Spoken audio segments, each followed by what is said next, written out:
우리 옆 사람과 함께 인사합시다. 사랑하고 축복합니다. 사랑하고 축복합니다.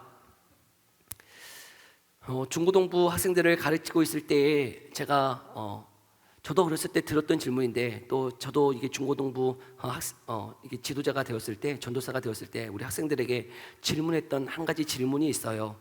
이게 공산당이 이게 총칼을 디밀고 너 예수 부인하면 살려주고 예수 믿는다 그러면 예수 믿는다고 하면 이게 죽인다라고 할 때 너는 어떻게 대답하겠니? 라고 이게 질문하였을 때 그 학생의 대답이 너무나 충격적이었어요. 왜냐하면 제가 어렸을 때 저랑 똑같은 생각을 그 아이가 하고 있었기 때문에. 여러분, 공산당이 여러분에게 총칼을 찔밀고 예수 부인하면 살려주고 예수 믿는다 그러면 죽인다, 너만 죽이는 게 아니라 네 자녀들까지 다 죽여 라고 그렇게 말한다면 여러분도 어떻게 대답하시겠어요? 그 학생의 대답은 이와 같았어요. 속으로는 믿지만 그 순간을 모면하기 위해서 입술로는 예수 안 믿는다고 부인하고 다시 와서 회개하고 그렇게 하면 살 거 아닌가? 그런 생각 이렇게 했었어요. 근데 그 학생이 똑같이 저랑 똑같은 얘기를 하고 있는 거예요. 속으로는 믿지만 입술로는 안 믿는다고 얘기하고 와서 회개하고 그러면 되지 않겠냐고. 얼마나 똑똑합니까? 여러분 같으면 어떻게 하시겠어요? 여러분, 그 공산당이 또 그 무슬림 지역에서 예수 믿는 것 때문에 결박되고 그 죽임을 당하는 그 순간에 예수 부인하면 살려주겠다라고 할 때 여러분 같으면 어떤 대답을 하시겠어요? 내가 목숨을 죽는 한이 있어도 예수 부인하지 못한다, 그렇게 대답하시겠죠? 오늘 본문을 보면 우리가 너무나 잘 알고 있는 본문이지 않습니까? 우리 예수님 감람산에서 기도하고 계실 때에 이제 이 잔이 내게서 떠나가기를, 십자가의 그 고난이 내게서 떠나가기를 구했지만 자신의 뜻이 아니라 하나님의 뜻이 이루어지기를 3번 간절히 기도한 이후에 어떤 일이 벌어지는가? 우리 읽지 않았지만 오늘 22장의 47절의 말씀을 함께 읽어볼까요? 22장 47절 함께 읽어봅시다. 시작. 말씀하실 때에 한 무리가 오는데 12 중에 하나인 유다라 하는 자가 그들을 앞장서 와서, 유다가 누구를 데리고 이렇게 오고 있는 거예요? 대제사장과 그 경비병들을 이렇게 인솔하여서 막 오고 있는 거예요. 그 유다가 이제 그 한밤중이기 때문에 누가 예수님인지 분간하지 못하는 그들에게 내가 가서 입맞춤하는 그 사람이 예수인 줄 알고 그 사람 잡아야 돼 라고 그렇게 모의하고 있는 것이죠. 그렇게 유다가 오고 있어요. 그리고 그 예수님 반갑다고 인사하면서 입맞춤을 하고 있어요. 그리고 그때 어떻게 되어지는 거예요? 저자가 예수구나 하는 것 모든 자들이 알고 그 예수님을 붙잡아 가는 일이 있는 것이죠. 그래서 그 밤에 그 대제사장의 집으로 예수님이 끌려가고 있는 것이에요. 그런데 그때에 누가 같이 따라가고 있는가요? 베드로가 그 대제사장의 집에, 예수님이 끌려가신 그 집에 베드로가 같이 몰래 숨어 들어가고 있는 것이죠. 그런데 참 우연히도 어떤 일이 벌어집니까? 그 대제사장의 그 마당의 뜰 안에는 모닥불이 이렇게 피어져 있었는데, 그래서 한밤중이기 때문에 누구도 그 얼굴을 알아챌 수 없는 그 와중에 그냥 우연히 이 베드로가 그 모닥불 위에서 이렇게 몸을 녹이고 있었던 것 같아요. 그런데 그 불빛 때문에 그 베드로의 얼굴이 드러나게 되었던 것이죠. 그 얼굴을 보았던 한 여종이 이야기하는 거예요. 한 여종이 56절에 보면 한 여종이 베드로의 불빛을 향하여 앉은 것을 보고 주목하여 이르되 이 사람도 그와 함께 있었느니라 하니. 저 얼굴을 보니까 그 예수님의 제자인 것 같은데 너 예수님의 제자 맞지? 라고 이야기하더라는 거예요. 그러자 여러분 베드로가 어떻게 얘기하는 거예요? 우리 57절의 말씀인데요, 함께 읽어볼까요? 57절 함께 읽어봅니다. 시작. 베드로가 부인하여 이르되 이 여자여 내가 그를 알지 못하노라 하더라. 무슨 말이야? 나는 저 사람 알지 못하는데 나는 그 사람 아니야 라고 딱 잘라 이야기하고 있는 거예요. 여러분, 이때의 베드로의 그 말 거짓말이잖아요. 근데 제가 보았을 때 이 거짓말은요, 어떤 본능적으로 이게 딱 너 예수님 믿는 그 사람이지? 예수님과 함께 있었던 제자지 라고 하는 그 고발 앞에 너무나 당황하여서 경황이 없어서 여러분 본능적으로 뭐가 튀어나오는 거예요? 거짓말이 튀어나온 것이라고 보여져요.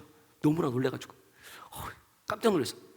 그 얼굴이 생각하지 못했던 그 얼굴이 모닥불에 의해서 이게 보여지게 되고, 그리고 사람이 알아봐서 너 예수님 따라다니는 그 제자 아니냐? 라고 이야기할 때 본능적으로 경황이 없어서 거짓말을 했다고 볼 수도 있을 것 같아요.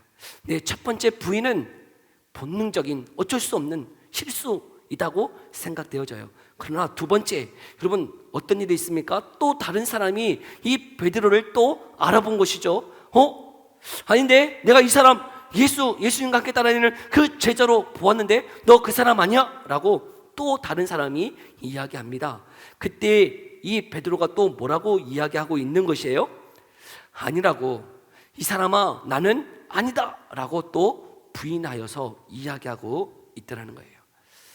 두 번째 또 부인한 것이죠. 그런데 마태복음에 보면 그냥 부인한 게 아니고 맹세하여 부인했다라고 말씀하고 있어요.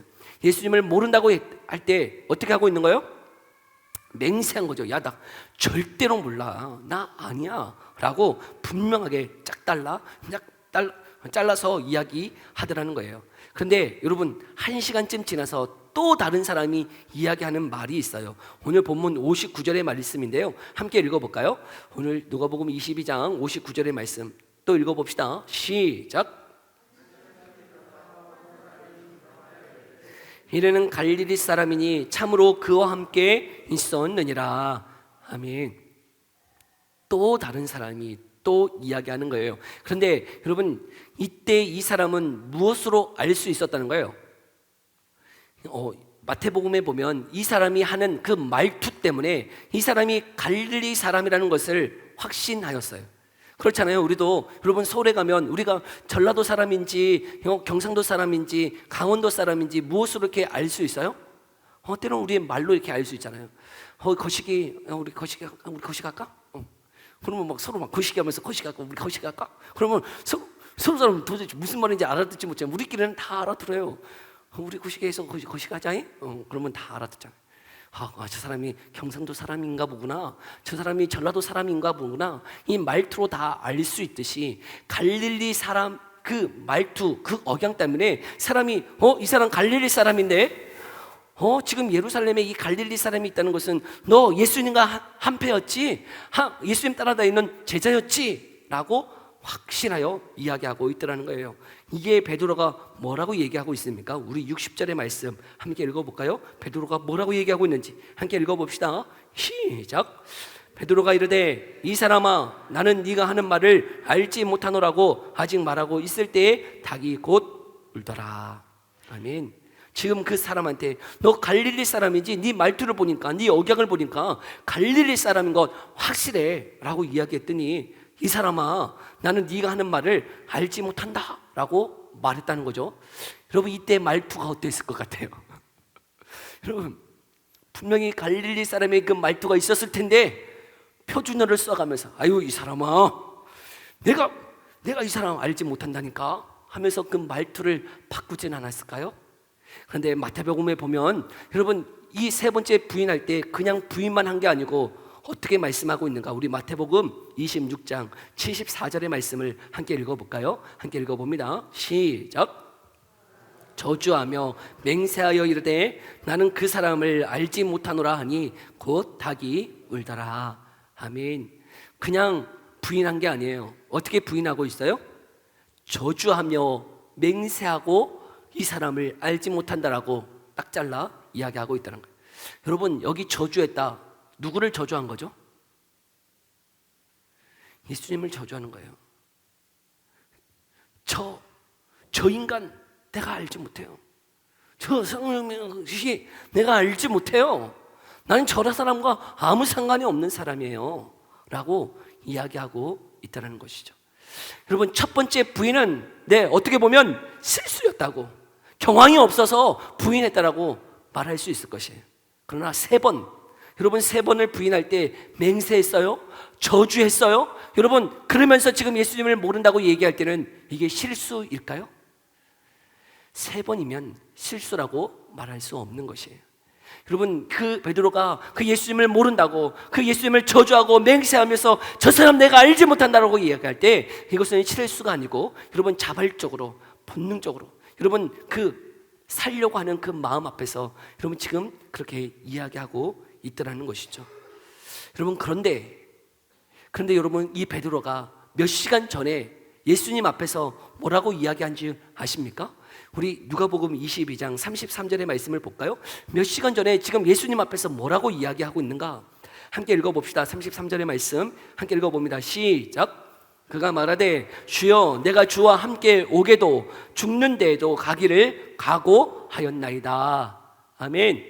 지금 그 예수님 앞에서 베드로의 고백이 몇 시간 전에 여러분 뭐라고 고백하고 있냐면, 예수님이 옥에 갇히면 나도 옥에 갇히고 예수님이 죽음의 자리에 있다면 나도 그 죽음의 자리로 가겠습니다 라고 이야기했던 베드로예요.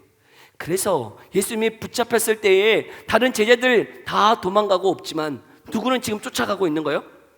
그 죽음의 자리까지, 대제사장의 그 집까지 가고 있는 것 아닙니까? 그런데 여러분, 마치 공산당이 그 예수님 너 인정하면 너 죽이고 예수님 부인하면 살려줄 거야 라고 하는 그 상황, 그와 같은 상황 가운데서 베드로가 이전에 분명히 뭐라고 고백했어요? 나 예수님 부인하지 않을 거라고, 나 예수님 그 죽음의 자리까지 나는 갈 거라고, 옥에 갇히면 나는 감옥에도 갇힐 거라고 이야기했던 그 베드로. 근데 정말 현실이 닥치자 어떻게 되어지고 있는 거예요? 예수님 부인하더라는 거예요. 단순히 부인한 게 아니고 저주하며 맹세하여 부인했던 베드로라고 하는 것이죠. 여러분, 이 베드로의 부인의 이 모습은 바로 저와 여러분의 모습일 것이에요. 베드로만의 모습이 아니라 여러분 저와 여러분의 모습이라는 거예요. 여러분, 몇 시간 전에 베드로가 뭐라고 고백했다고요? 예수님 옥에 갇히면 나도 옥에 갇히고 예수님 그 죽음의 자리에 가면 나도 죽을 거라고 하는 그 각오. 여러분, 이 각오가 진심이었을까요? 거짓이었을까요? 진심이었어요. 네, 진짜라고요.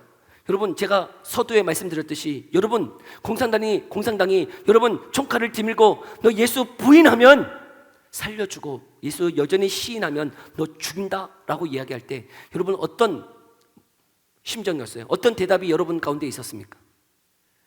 너 절대로 부인하지 않을 거야 라고 하는 그 심정이었죠. 아니면 저같이 속으로는 믿고 입술로는 거짓을 얘기하고 다음에 회개할 거다 이런 생각하고 계세요? 여러분, 어떤 심정이든지 여러분 마음 가운데 그래도 예수님 부인하지 않을 것이라고 하는 그 마음 결단들이 다 있을 것이에요. 근데 어떠합니까? 그것이 현실로 닥쳤을 때 그것이 정말 보장되느냐 하는 것이에요.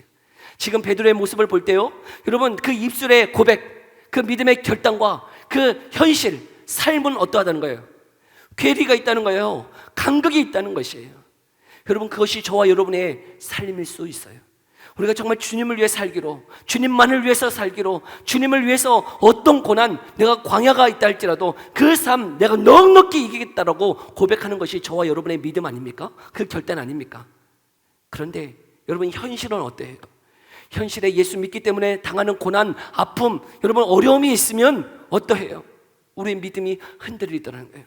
정말 주님 믿기로, 내가 주님 때문에 당하는 고난, 어려움이 있다 그래도 나는 주님 부인하지 않고 주님 절대로 신임하면서 주님만 따르기로 결단했는데, 현실 앞에서, 어려움 앞에서, 고난 앞에서 그 믿음의 결단이 여러분 언제 그런 고백을 했는지 찾아볼 수 없을 것처럼 살아가는 것이 바로 저와 여러분의 삶이다 하는 것이죠. 지금 베드로의 모습이 이와 같았어요. 분명히 믿음의 결단, 믿음의 고백했는데 현실은 어때요? 3번 부인할 수밖에 없는 현실이 베드로의 모습이다 하는 것이죠. 그런데 우리에게 주는 위로가 있어요. 아까 아침에 우리 33절의 말씀 보았듯이 내가 주님 옥에도 갇히고 주님 그 죽음의 자리에 있을 때 내가 죽겠습니다 라고 고백할 때 예수님이 뭐라고 베드로에게 대답했을까요? 우리 34절의 말씀을 한번 읽어볼까요? 34절의 말씀 함께 읽어봅니다. 시작. 베드로야, 내가 내게 말하노니 오늘 닭 울기 전에 네가 3번 나를 모른다고 부인하리라 하시니라. 아멘. 예수님은 베드로가 자신을 3번 부인할 것을 알고 계셨다는 것이에요. 여러분, 이 말씀을 이렇게 읽을 때 저에게는 참 위로가 되었어요. 여러분, 예수님이 붙잡혀 가셨을 때, 그리고 베드로가 3번 부인하고 있을 때, 그 3번 부인하는 것 예수님이 알고 계세요? 모르고 계세요? 알고 계세요. 그리고 그렇게 부인하고 있을 때 그 예수님 막 절망하고 좌절하고 막 그러실까요? 아니요. 우리가 그렇게 살지 못한다는 것, 여러분, 예수님이 다 알고 계세요. 내 믿음의 고백대로, 내 믿음의 그 고백대로, 결단대로 살지 못한다는 것 주님이 너무나 잘 알고 계세요. 근데 그렇게 살지 못하면, 여러분, 우리가 그렇게 살지 못하면 하나님이, 예수님이 실망하실까요? 야, 내가 너에게 베푼 은혜가 얼마나 큰데 너 그렇게 사니? 나와의 관계를 끊어버려야 되겠다. 너 안 되겠어. 구원 취소. 그렇게 하시는 하나님이시라는 건가요? 아니라는 거예요. 여러분, 주님 다 아세요. 우리의 연약함을 아세요. 내 믿음대로, 내 믿음의 그 고백대로 살지 못하는 얼마나 연약하고 보잘것없는 자인지 여러분, 예수님이 저와 여러분들 너무나 잘 알고 계신다는 사실이죠. 여러분, 우리는 때로 그 믿음의 고백대로 살지 못하는 실수투성이에요. 연약함 투성이에요. 너무나 보잘것없는 자예요. 그거 다 알고 계세요. 여러분, 그러나 여러분, 그런 우리를 바라보시면서 여러분, 우리를 멀리 하시거나 우리와의 관계를 끊어버리시는 주님이 아니시라고 하는 사실이죠. 오늘 이 베드로, 주님은 다 알고 계셨어요. 그런데 그런 베드로에게 예수님이 어떤 은혜를 베풀어 주시고 있는가 하는 것이죠. 오늘 61절을 보면 그렇게 부인하고 있을 때, 그리고 부인하고 있을 때에 예수님이 어떻게 해주시는가. 우리 61절 상반절을 보니까요, 주께서 돌이켜 베드로를 어떻게 하고 계세요? 바라보고 계신다고요. 여러분, 부인하고 있는 베드로를 어떻게 하고 계세요? 바라보고 계세요. 그 눈이 마주친 거예요. 여러분, 그렇게 3번 부인했는데 그 붙잡혔던 예수님이 베드로를 이렇게 바라보고 계세요. 여러분, 어떤 눈망울로 바라보고 계실까요? 어떤 눈빛? 저 새끼, 내가 그럴 줄 알았어. 저 새끼, 내가 그럴 줄 알았는데 진짜로 저러네. 그런 눈망울이었을까요? 여러분, 어떤 눈망울로 그 예수님이 베드로를 바라보실까요? 지그시 바라보지 않으셨을까요? 그래, 괜찮아. 다 알고 있었단다. 그 예수님의 눈망울이 다 알고 있는 눈망울로 지금 바라보고 계시는 것 아닐까요?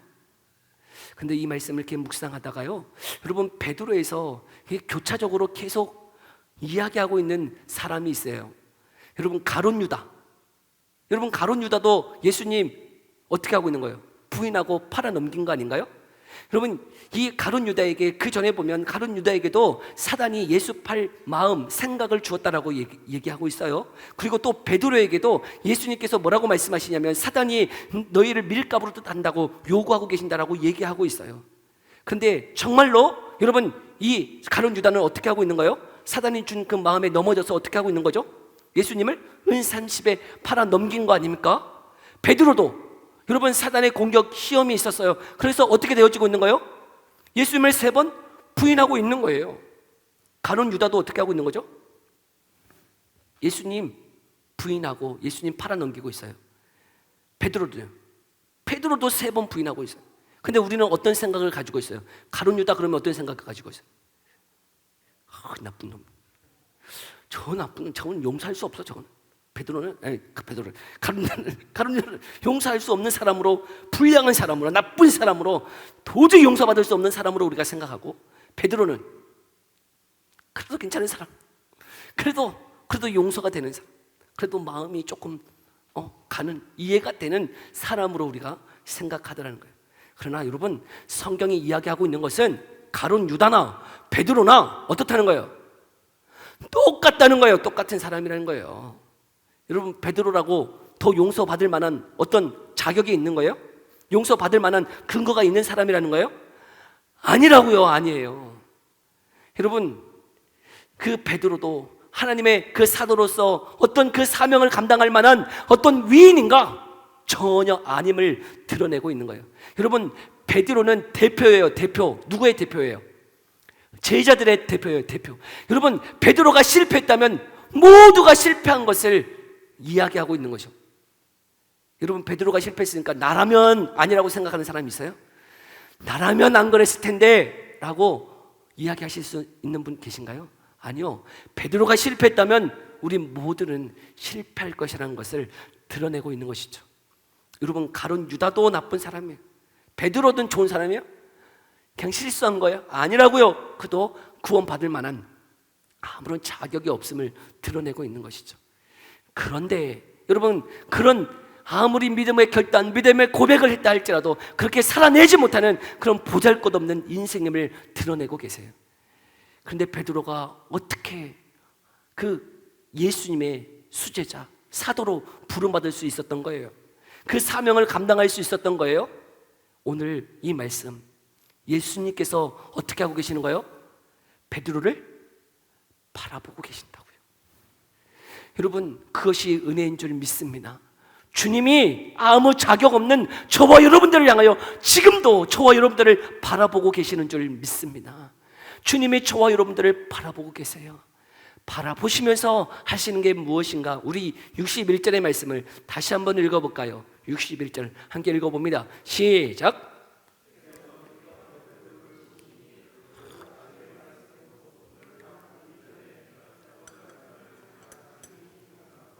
아멘. 그 바라보셨을 때 여러분, 그 베드로 안에 어떤 일이 벌어지고 있는 거예요? 주의 말씀이 생각나게 하시더라는 거예요. 여러분, 그것이 은혜인 줄 믿습니다. 주님이 우리를 바라보세요. 우리를 도와주세요. 성령의 은혜를 주세요. 그래서 우리 가운데 어떻게 하세요? 주의 말씀이 생각나게 하세요. 주의 말씀으로 인하여 우리가 어떻게 살아가야 되는지를 깨닫게 해 주시더라는 거예요.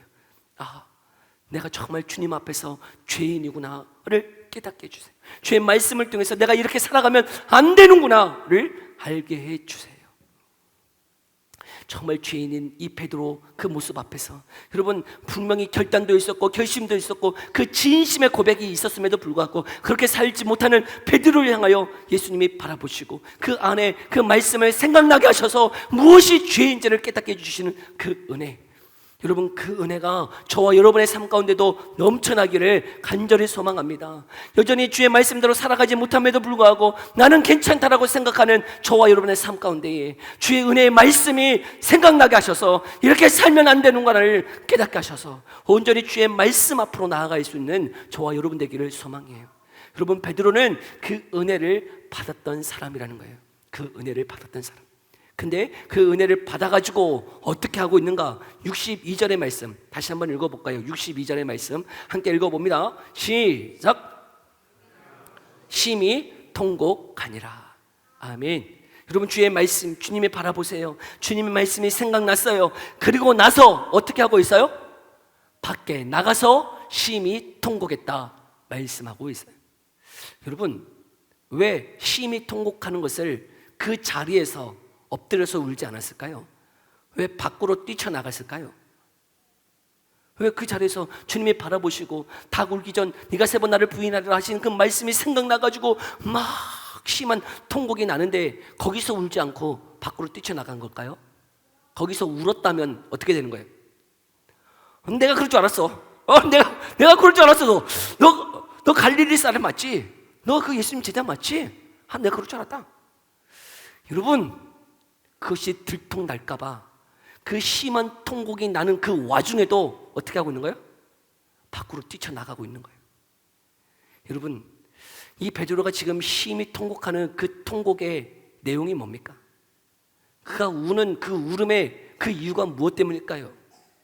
여러분, 베드로가 자책하며 울고 있는 걸까요? 저는 그렇지 않다고 생각해요. 여러분, 이 베드로의 심한 통곡은 다른 게 아니라요, 자신의 밑바닥을 보고 있는 거예요. 자신이 얼마나 죄인인지를 깨닫고 있는 울음이에요. 정말 하나님 앞에서 내가 그렇게 3번 내가 정말 주님 앞에 부인했는데, 내가 이전에 내가 예수님 앞에서 나는 장담하면서 이야기했는데 내가 주님 옥에 갇히면 내가 감옥에도 가고 내가 주님을 위해서 내 목숨 다 바치겠다라고 그렇게 얘기했는데, 그 이야기가, 그 장담이, 그 각오가 현실에 닥쳐지자 어떻게 되고 있는 거예요? 정말 초라하고 보잘것없는 자신의 모습 앞에서요, 그리고 그 와중에도 살 길을 찾아서 밖으로 뛰쳐나가는 자신의 그 모습 앞에서 어떻게 하고 있는 거예요? 심히 통곡하며 울부짖을 수밖에 없다는 것이죠. 여러분, 주의 말씀이 우리 가운데 은혜인 것은 여러분 내가 그렇게 살기 때문에 아니고요, 그 말씀대로 살아갈 수 없는 내 자신을 바라볼 때 그게 은혜인 줄 믿습니다. 여러분, 내가 그것을 내 의지로, 내 결단으로 살아내서 은혜가 아니고요, 여러분 그렇게 살아내지 못하는 그 모습 앞에서 정말 나는 아무것도 아니구나, 나는 주의 말씀대로 살아내지 못하는 연약한 자구나, 내가 베드로구나, 내가 가룟 유다구나 하는 것을 깨닫는 것이 은혜라고요. 나 이렇게 살아야지, 나 이렇게 살 수 있다, 나 이렇게 산다, 나를 자랑하는 것이 은혜가 아니고요, 나는 그렇게 살지 못하는 죄인이에요. 하나님의 말씀대로 살아내지 못하는 것이 하나님 나예요. 하나님 내 죄를 용서해 주세요. 여러분, 그것이 은혜인 줄 믿습니다. 제가 가룟 유다와 지금 베드로 비교하고 있잖아요. 여러분, 가룟 유다도 배반하고 배신하고 예수님 팔았어요. 여러분, 이 베드로도 예수님 3번 부인했어요. 둘 다 똑같은 잘못을 했어요. 근데 여러분, 이 가룟 유다는 어떤 뉘침이 있었는지 아세요? 우리 마태복음 27장을 한번 볼까요? 마태복음 27장 3절에서 5절의 말씀이에요. 3절에서 5절 함께 읽어볼까요? 지금 이 가룟 유다가 자신의 죄를 뉘우치고 무엇하고 있는지 함께 읽어봅시다. 시작.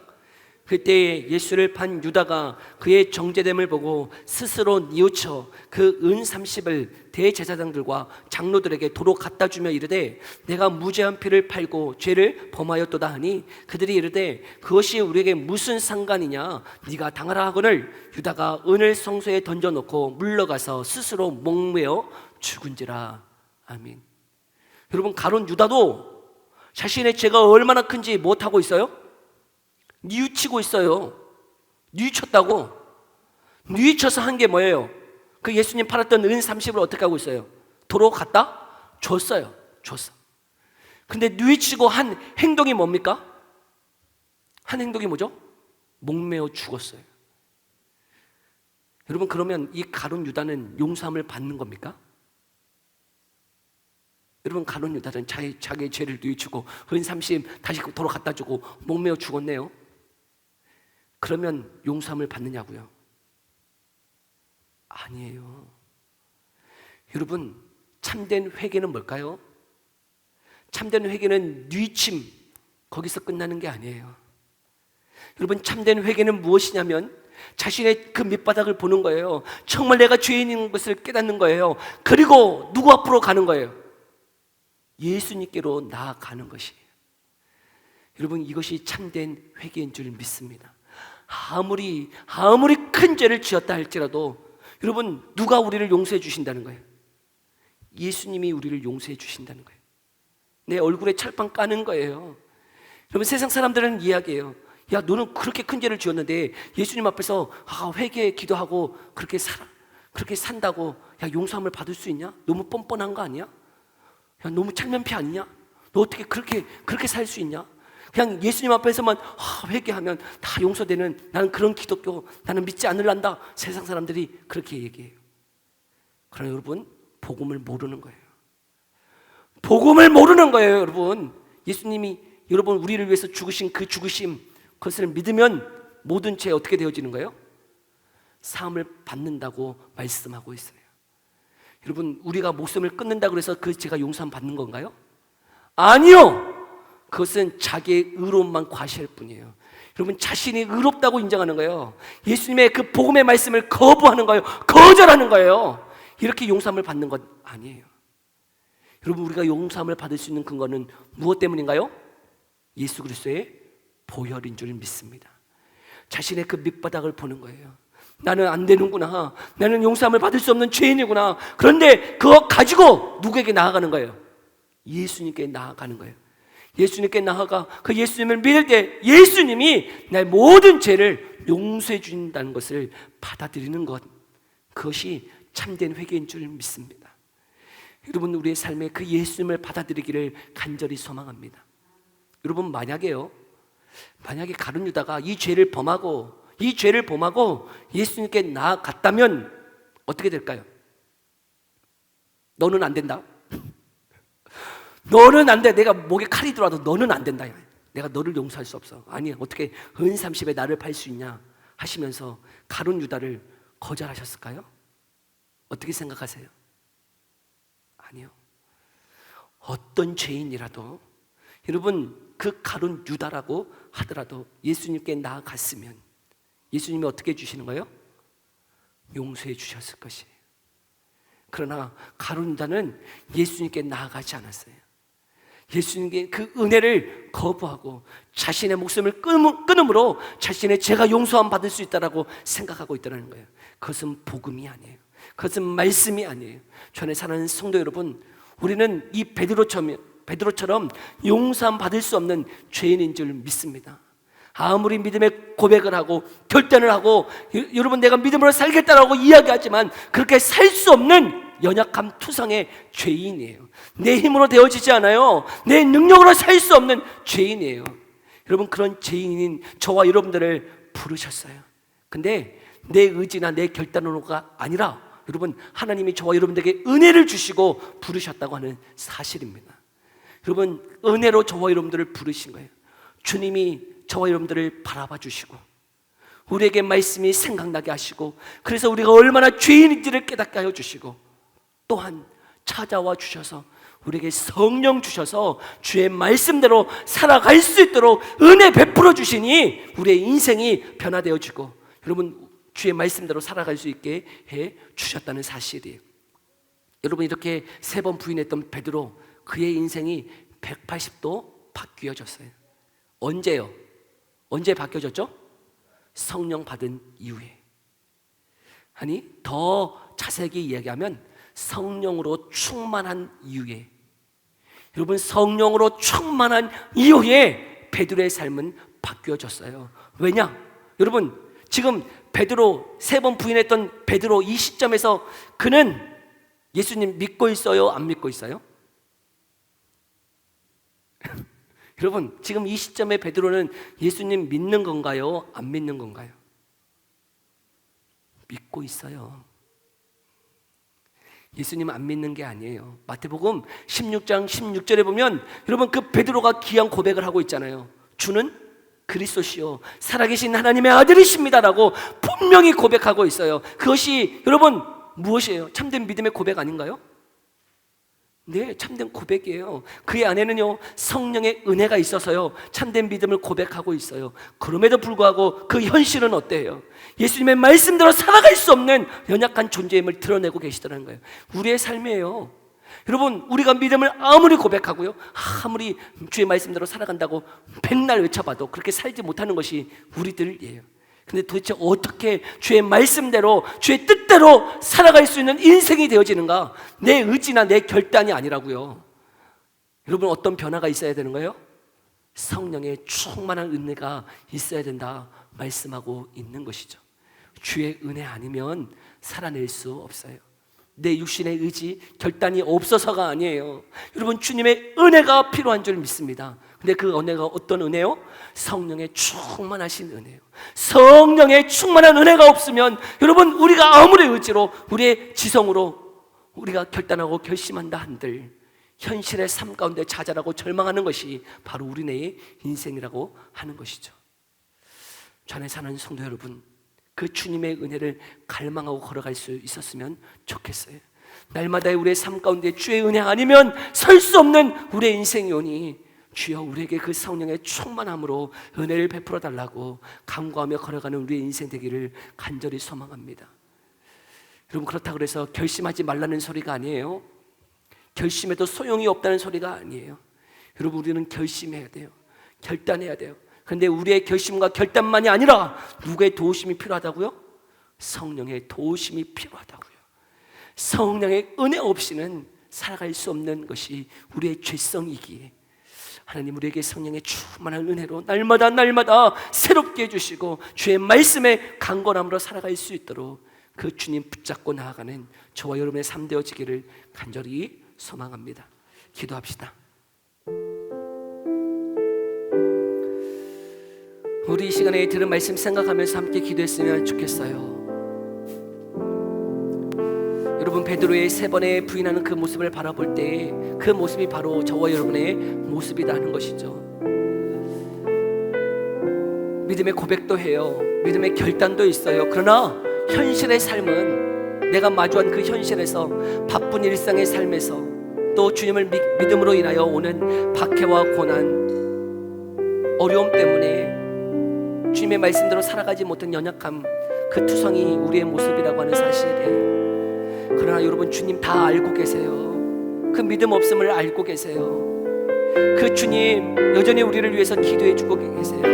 여러분, 주님께로 나아가기를 원하고 계세요. 이 시간도 그 주님이 저와 여러분들을 바라보고 계시네요. 여러분, 그 말씀 생각나서 그 주님께로 돌아오기를 원하고 계시는 주님의 마음 심정을 알아서 이 시간 그 주님께로 다시 한번 나아갔으면 좋겠어요. 여러분, 주님 의지하고 주님 앞에 나아가세요. 우리 용서해 주세요. 우리 품어 주세요. 여러분, 그 주님 의지하고 나아가는 자들에게 성령의 충만함 허락해 주세요. 우리가 해야 되는 것은 다른 것이 아니에요. 주님 의지했으면 좋겠어요. 주님 붙잡아 주시면 좋겠어요. 주님의 힘으로 다시금 살아가기를 소망하며 걸어가기를 소망합니다. 우리 이 시간에 이 기도 제목 가지고요, 우리 기도하며 나아갑시다. 기도하겠습니다. 살아계신 하나님 감사합니다.